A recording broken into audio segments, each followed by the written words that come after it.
Confesso que eu estou um pouco nervoso, mas também muito feliz.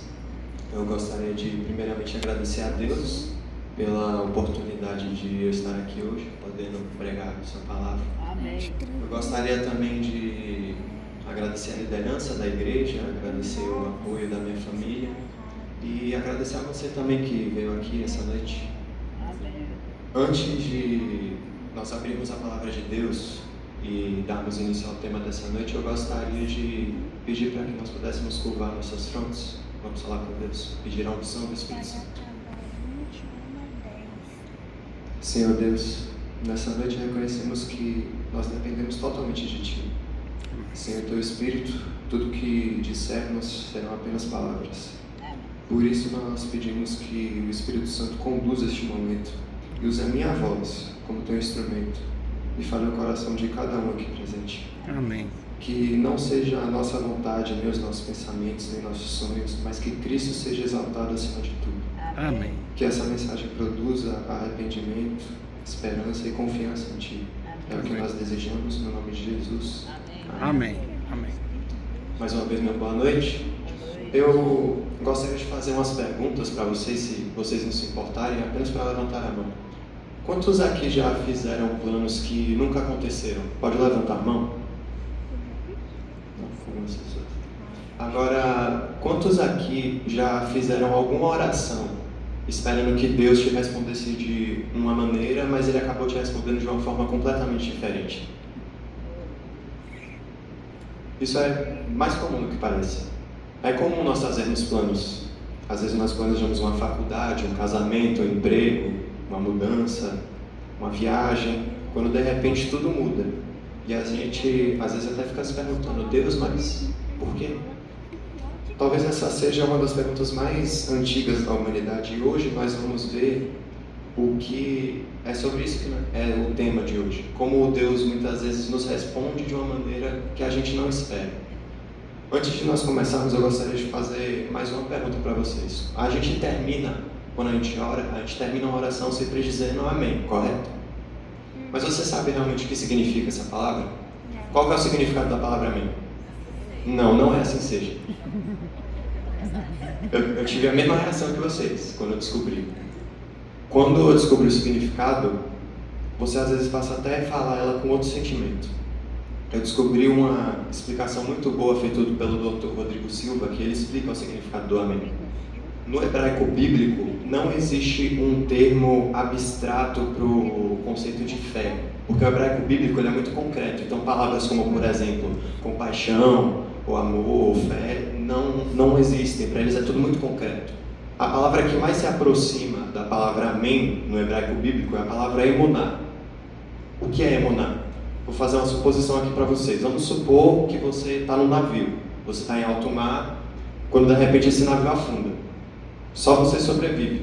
Você está lá nadando, mas percebe que vai morrer em poucos minutos, começa a dar cãibra. Você percebe que não vai sobreviver quando de repente passa um tronco de madeira boiando do seu lado. O que você faz? Você se agarra a ele porque você sabe que a sua vida depende daquilo. Isso é emuná. Emuná é esse agarramento, como se você estivesse agarrando um salva-vidas ou uma corda quando você vai escalar, porque você sabe que a sua vida depende daquilo.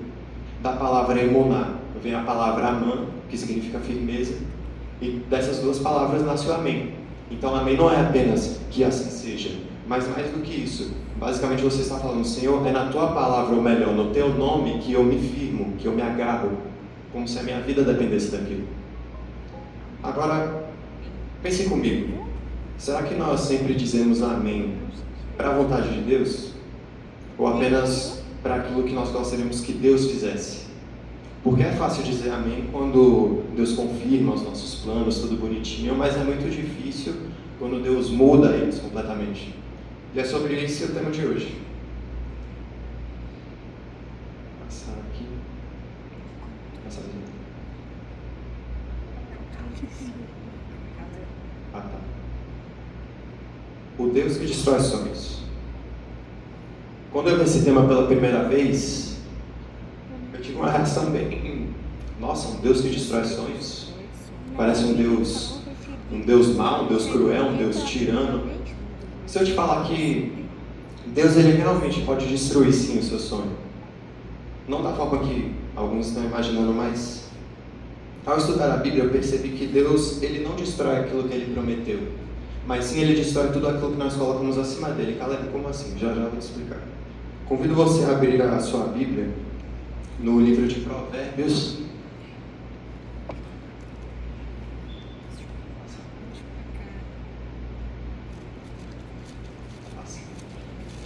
No livro de Provérbios, capítulo 16, versículo 1.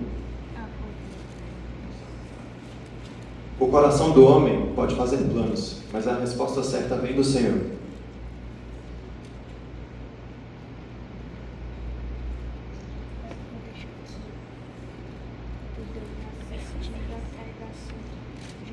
Perceba que pode passar. Tá.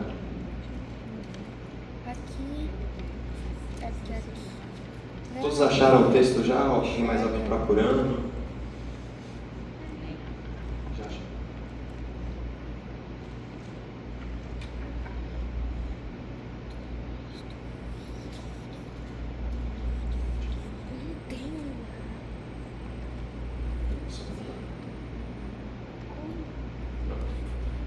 Provérbios, capítulo 16, versículo 1, diz assim: o coração do homem pode fazer planos, mas a resposta certa vem do Senhor. Esse texto enfatiza uma coisa muito simples: planos diferentes de resposta. Veja que Deus ele não condena fazer planos ou a gente ter sonhos. A Bíblia não diz que sonhar é pecado. O problema é quando nós passamos a acreditar que os nossos planos são maiores do que a vontade de Deus. Veja que no versículo temos dois personagens. Temos o homem, que é quem faz os planos, e temos Deus, que é quem dá a resposta. É como se ele estivesse dizendo: você pode até planejar, mas você não pode esquecer de quem continua no controle. E aí nós vamos à pergunta central desse tema, que é essa aqui. Se Deus não realizar o seu maior sonho, você irá continuar confiando nele? E eu não estou falando de qualquer sonho aqui, porque alguns podem até responder: não, se Deus não realizar meu sonho, lógico que eu vou continuar confiando nele. Mas eu estou falando, pense no sonho da sua vida, o maior sonho que você tem. Se Deus pegar esse sonho e mudar ele por completo, você ainda iria continuar confiando nele? Você iria aceitar numa boa? Para responder essa pergunta, eu convido você a olhar comigo 3 personagens da Bíblia. 3 homens, 3 histórias completamente diferentes, mas que aprenderam a mesma lição. Os planos de Deus sempre serão maiores do que os nossos. Sonhos confrontados por Deus. Primeiro, Abraão. Uma das histórias mais conhecidas, se não também um dos personagens mais conhecidos da Bíblia. Durante muitos anos, ele sonhou em ter um filho. E não era só um desejo pessoal, mas sim uma promessa também do próprio Deus. Anos passaram, a idade avançou, a esperança parecia desaparecer, mas Deus cumpriu sua promessa. Então nasceu Isaac. Agora, imagine o que aquele menino representava. Isaac não era apenas um filho, ele era uma promessa, era um futuro, era a continuação da família e, mais do que isso, era a prova de que Deus cumpria a sua palavra. Agora, imagine o impacto. Imagine o impacto quando Deus chega em Abraão e fala: toma o teu filho, teu único filho, a quem amas, e ofereça-o em holocausto. Gênesis capítulo 22, versículo 2. Que pedido absurdo. Por que Deus pediria uma coisa dessa? A resposta é: Deus nunca precisou de Isaac, mas Deus queria o coração de Abraão. Existe uma diferença enorme entre você receber uma bênção de Deus e você começar a tratar essa bênção como um ídolo. Muitas vezes Deus nos dá coisas muito preciosas. Ele pode nos dar um relacionamento, um ministério, uma profissão, um sonho, um filho. Mas sem perceber, aquilo que antes era um presente começa a ocupar o lugar do doador. Então, basicamente aqui, Deus estava praticamente perguntando: você me ama mais do que aquilo que eu te dei? Esse era o verdadeiro teste. Era sobre quem ocupava o primeiro lugar no coração de Abraão.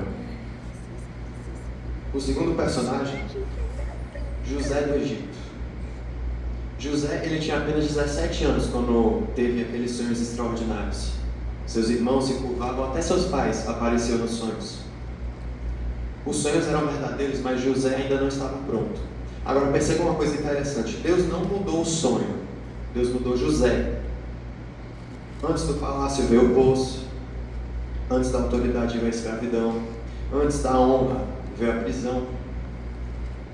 Durante anos parecia que Deus havia se esquecido da sua promessa.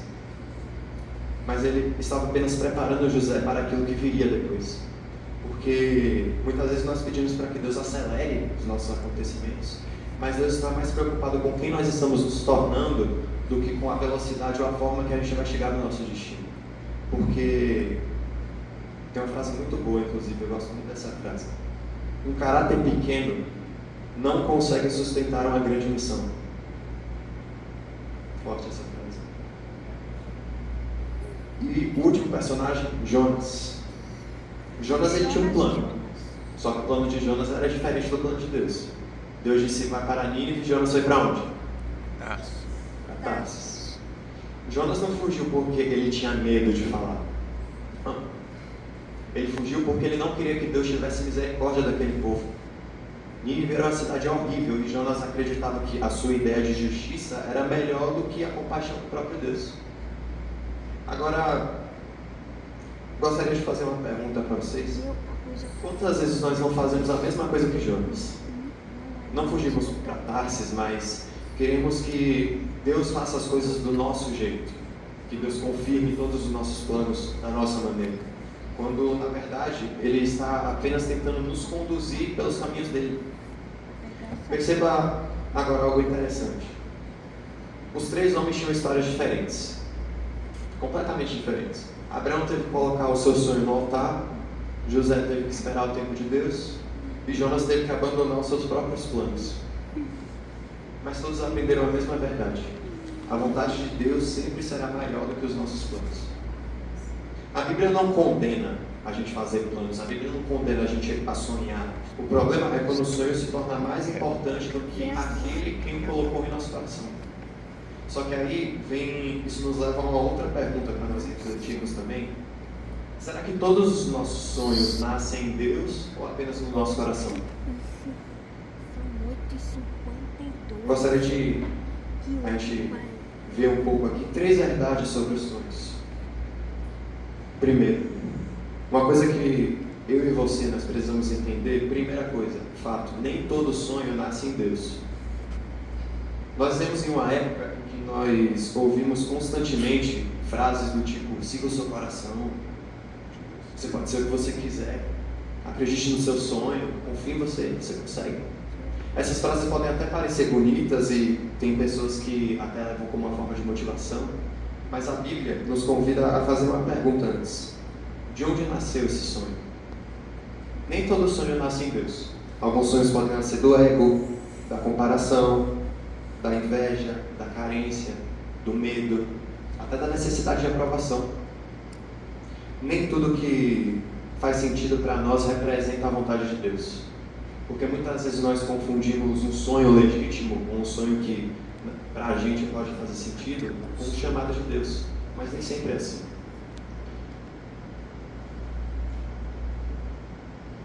Tem um versículo, Provérbios 19:21, se você quiser achar na sua Bíblia, diz assim: muitos são os planos no coração do homem, mas o propósito do Senhor prevalecerá. Perceba que o texto ele não diz talvez prevalecerá, ele afirma prevalecerá. Quer concordemos? Quer não. Segunda coisa, os sonhos podem virar ídolos, isso é um problema. Tem uma frase que eu gosto muito, tanto que eu anotei essa frase aqui no próximo slide. Quando Deus é apenas um meio para realizar o sonho e não o fim, esse sonho já virou um ídolo. Ídolos nem sempre são imagens de pedra ou estátuas. Um ídolo muitas vezes pode ser um diploma, pode ser uma carreira, pode ser um relacionamento, um ministério, uma estabilidade financeira, ou até mesmo um sonho legítimo. O problema não está no sonho, o problema está na posição que ele ocupa. Porque o que ocupa o nosso coração em primeiro lugar é aquilo que nós verdadeiramente adoramos. Terceiro, Deus em primeiro lugar. Como assim? O fato é que Jesus nunca prometeu realizar todos os nossos projetos. Isso é fato. Ele nunca prometeu que realizaria todos os nossos sonhos. O plano dele foi outro. Convido você a abrir a sua Bíblia, mais uma vez, no livro de Lucas, capítulo 9, versículo 23. Se alguém quer vir após mim, negue-se a si mesmo, tome diariamente a tua cruz e siga-me. Observe que Jesus ele não disse, faça-me seguir você. Não, ele está chamando, siga-me. E existe uma enorme diferença. Muitas vezes nós queremos que Jesus acompanhe os nossos projetos, sendo que o verdadeiro chamado ao discipulado requer justamente o contrário. Você abandonar os seus planos e os seus sonhos para seguir os caminhos de Deus. Tem uma outra frase que eu gosto muito também, essa aqui. Jesus não chama seguidores para acrescentar apenas algo na vida deles. Ele os chama para escrever uma nova história. Ser cristão não significa apenas acrescentar Jesus em nossa agenda, mas sim dar a Ele o direito de reorganizar completamente a nossa vida. É mudar o trono do nosso coração. Sai o eu e entra Cristo. Antes que Deus pedisse para que nós coloquemos os nossos sonhos sobre o altar, a gente tem que se lembrar que Ele colocou o seu próprio filho numa cruz. Tem um momento na vida de Jesus que representa perfeitamente a mensagem dessa noite. No livro de Mateus, capítulo 26, versículo 39, no jardim do Getsemane, ali nós vemos o Filho de Deus orando: Pai, se possível, afaste de mim esse cálice. Contudo, porém, entretanto, não seja como eu quero, mas como tu queres. Que oração extraordinária. Perceba que Jesus ele sentiu a dor, ele sentiu o peso do pecado de cada um aqui, e ele expressou seu desejo: Senhor, se possível, faça com que isso passe. Mas ele terminou dizendo: seja feita a tua vontade. Foi essa entrega que abriu o caminho da nossa salvação. Perceba a beleza do Evangelho. Antes de Deus pedir para que a gente entregasse os nossos sonhos, Ele entregou o seu próprio Filho numa cruz. Então, quando Deus nos pede para que a gente confie nele, Ele não está pedindo um salto no escuro. Não, mas Ele está simplesmente pedindo para que a gente confie num Pai que demonstrou o seu próprio amor numa cruz. Talvez você esteja pensando em alguma área específica da sua vida. Talvez exista um sonho que ainda não aconteceu, um plano que foi interrompido. Talvez exista uma oração que Deus te respondeu de uma forma completamente diferente daquilo que você esperava. E a pergunta agora não é mais por que Deus quis assim ou por que Deus permitiu isso, mas sim o que Deus deseja produzir em mim por meio dessa mudança. Porque muitas vezes nós olhamos para aquilo que nós perdemos, mas Deus Ele está olhando mais para aquilo que nós estamos nos tornando. Talvez você esteja vivendo um momento difícil, talvez uma porta tenha se fechado, alguma oportunidade acabou não dando certo, talvez seu sonho não tenha se realizado, um relacionamento tenha terminado, ou um projeto acabou fracassando.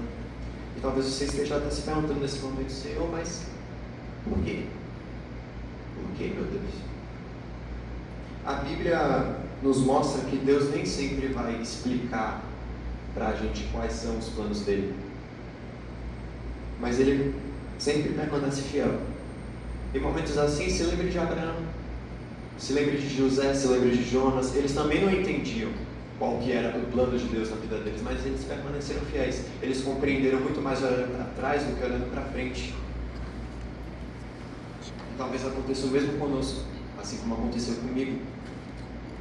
Deus já fez uma grande mudança de planos em minha vida. Para quem não sabe, eu não sou daqui de Goiânia, eu sou da Bahia, eu morava lá. Eu vim para Goiânia no final de 2024. E Eu me lembro que a gente morava, antes era IAN, aí virou FADBA, aí depois mudou de novo, agora é UNIAN, porque agora é uma universidade. E eu me lembro que a gente morava lá era incrível. Era uma cidade pequena, todo mundo se conhecia, tinha vários amigos.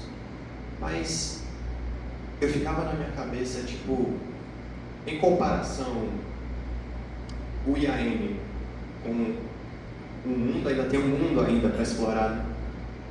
E aí eu me lembro que meu pai chegou em casa. Para quem não sabe, meu pai ele é o gerente da casa publicadora. E eu me lembro que, para quem não sabe, os gerentes eles recebem chamados e vão se mudando, dependendo para onde vai, como se fosse um pastor. E aí eu me lembro que meu pai chegou em casa e ele falou: filho, a gente recebeu um chamado. Aí eu, todo feliz assim, eu perguntei: para onde, pai? Aí ele falou: Goiânia. Aí eu me lembro quando ele falou Goiânia, eu tava, chegou com um sorriso, meu sorriso foi sozinho, assim, devagarzinho.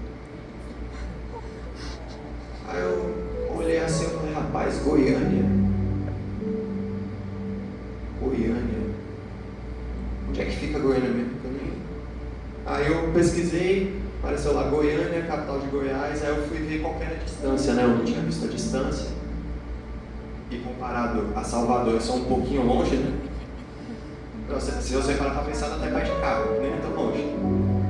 E aí...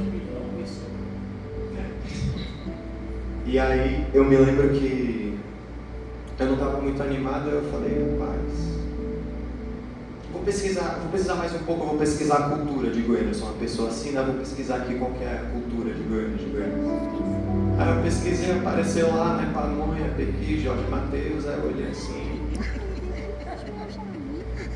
rapaz, eu não gostei muito não, cara. Eu queria ficar aqui mesmo. Aí eu me lembro que eu até perguntei pro meu pai: pai, eu não posso ficar interno aqui não, porque eu tinha alguns amigos que moravam no internato. E uns até falavam: cara, fica aqui, tem espaço no meu quarto, não sei o que. Aí eu falava pro meu pai, ele falava: não, você vai com a gente. Aí eu falei: mas pá, eu não quero ir. Independente, você vai. Aí eu me lembro que eu falei: mas pai, uma terceira vez eu pisquei, eu já estava no avião, vem pra cá, quando eu liguei. E aí eu me lembro que eu cheguei aqui, foi um choque primeiramente, né? Porque eu nunca tinha pisado em Goiânia, a gente estava praticamente sozinho. E aí eu me lembro que o começo foi tenso. Eu me lembro que eu acordei no meu aniversário. Para quem não sabe, eu faço aniversário dia 30 de dezembro. E aí eu me lembro que eu acordei no dia do meu aniversário, eu amanheci doente, muito mal, e eu só fui melhorar lá para final de janeiro, lá para volta às aulas. E aí as aulas começaram, minha mãe foi para o hospital. Ela piorou. Eu já estava começando a questionar. Ela piorou. A gente orava, pedimos oração. Graças a Deus ela melhorou, voltou para casa. Só que ainda não tinha melhorado. A adaptação estava difícil. Eu acho que da minha família inteira, quem mais se demorou para se adaptar foi o Miguel, meu irmão mais novo. E aí eu me lembro que eu acho que quem mais teve dificuldade de se adaptar foi ele, porque querendo ou não, a gente se mudou lá pro IAN, né? Eu me mudei com 7 anos, Miguel nasceu no final de 2017 também. Então ele nasceu praticamente lá, ele viveu a vida lá. Então era aquele negócio, um menino do interior vindo para uma cidade grande. A adaptação estava difícil, não estava se enturmando bem. Eu também estava com uma dificuldade, tipo, eu sou muito tímido, então me enturmar não é o meu forte. Na escola também era difícil. Meu irmão, ele, vamos dizer, alguns coleguinhas zoavam com ele, ele evitava. E aí toda vez recebia alguma reclamação. No meu caso também eu não estava me adaptando bem, por ser de outro lugar, tem todo um bullying, essas coisas, e eu ficava quieto. E aí eu me lembro que isso tudo foi ano passado. E aí no meio do ano no meio de 2025, a gente foi de férias, voltou para lá, né? Passar um tempo na Bahia. E aí a gente voltou e nada tinha mudado. Voltou a rotina que era. E aí eu me lembro que teve um dia, eu não me lembro quando foi nem como foi, eu só sei que tipo, foi o pior dia da minha vida. Eu só queria chegar em casa, entrar no meu quarto e chorar. E aí eu me lembro que eu comecei a questionar Deus. Eu falei, esse é o seu plano? Porque meu pai vivia falando, filho, Deus tem um plano pra gente. Toda vez que ele falava isso, eu ficava com uma raiva. Você não tem noção. É esse o seu plano? Ninguém feliz? Miguel não está se adaptando bem, eu não estou me adaptando bem, minha mãe também não estava.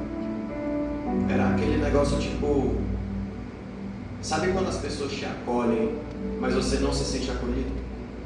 Tipo, você pensa, pô, meu lugar não é aqui não. A gente estava assim. A gente ficava falando, só meu pai estava feliz aqui em Goiânia, de resto.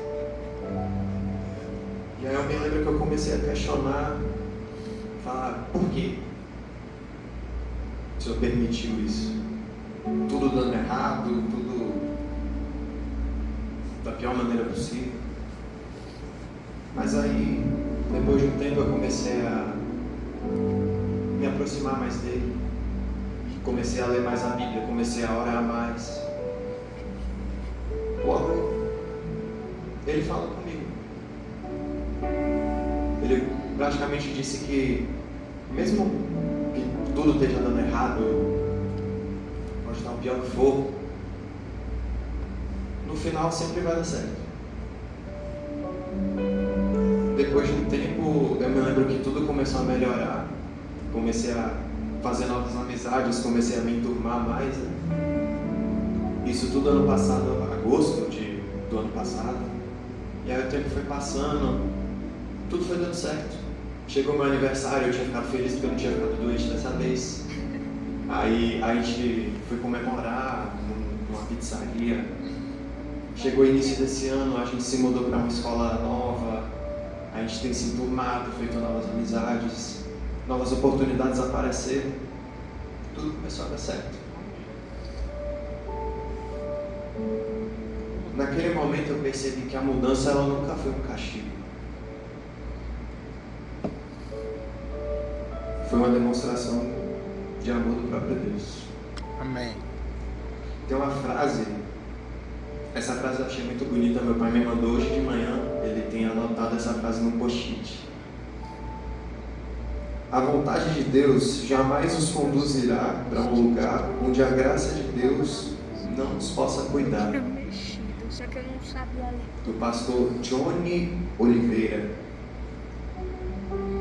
Eu gostaria de fazer mais uma pergunta para vocês. Eu não quero que vocês respondam para mim, eu quero que vocês respondam para Deus. Se Deus não realizar o maior sonho da sua vida, você ainda vai continuar confiando nele? É a mesma pergunta que eu fiz lá no início. Talvez também a pergunta mais difícil dessa noite. Porque essa pergunta vai revelar quem realmente ocupa o primeiro lugar no nosso coração. Hoje Deus não está pedindo para você compreender tudo. Se você quiser vir aqui à frente, vamos fazer um apelo. Deus não está pedindo para que você compreenda tudo essa noite, mas Ele está convidando você a confiar. Confia nele. Talvez exista um sonho que precise ser colocado no altar essa noite. Talvez exista uma decepção que ainda não foi entregue a Deus. Talvez exista uma oração que você precisa fazer e você não aceita, mas você precisa.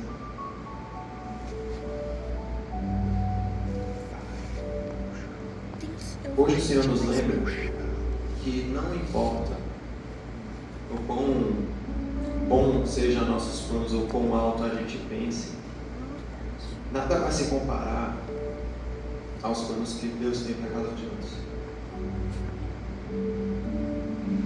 Às vezes Deus muda os nossos caminhos para preservar o nosso coração.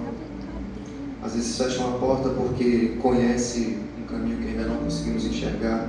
Talvez Ele permita uma perda para nos livrar de algo que nós ainda desconhecemos.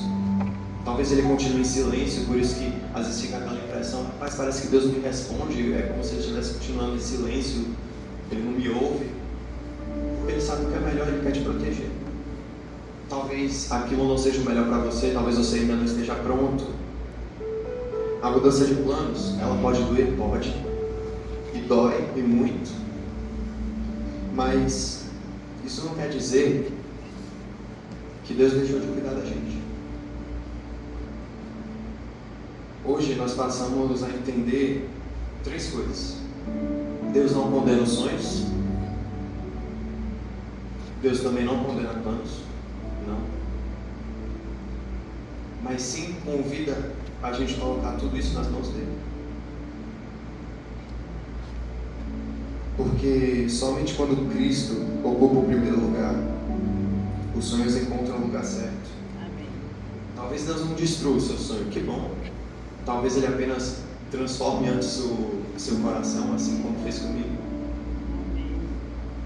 E se por algum acaso Ele decidir te conduzir por outro caminho, ou permanecer em silêncio, ou talvez diga não, lembre-se que Ele vai continuar sendo o mesmo Deus, fiel, sábio e bom. Vamos fechar os olhos, vamos orar. Senhor Deus, obrigado porque Teus pensamentos são mais altos do que os nossos. Os Teus caminhos são mais altos do que os nossos caminhos. Hoje queremos colocar diante de Ti os nossos sonhos, os nossos planos, o nosso futuro. Nós sabemos que sonhar não é errado, mas reconhecemos que nenhuma realização pode ocupar o lugar que pertence somente ao Senhor. Se existe algo em nosso coração que se tornou mais importante do que a Tua vontade, ajuda-nos a entregá-lo em Tuas mãos. Ensina-nos a confiar quando não entendermos os Teus caminhos. A nós temos a certeza de que Tu continuas no controle de todas as coisas. Obrigado porque, antes de pedir qualquer entrega a nós, o Senhor entregou o Seu Filho numa cruz por amor a nós. Que a cruz de Cristo seja sempre a nossa maior esperança. Daqui a alguns instantes nós vamos dizer amém novamente, e agora sabemos que essa palavra possui um significado ainda mais profundo. Quando nós dissermos amém, estaremos declarando: Senhor, é na Tua vontade que eu me firmo. Eu confio em Ti mesmo quando os meus planos forem diferentes dos Seus. Fortaleça a nossa fé e faz prevalecer a Tua perfeita vontade em nossa vida. É o que nós te pedimos e agradecemos em nome de Cristo Jesus. Amém.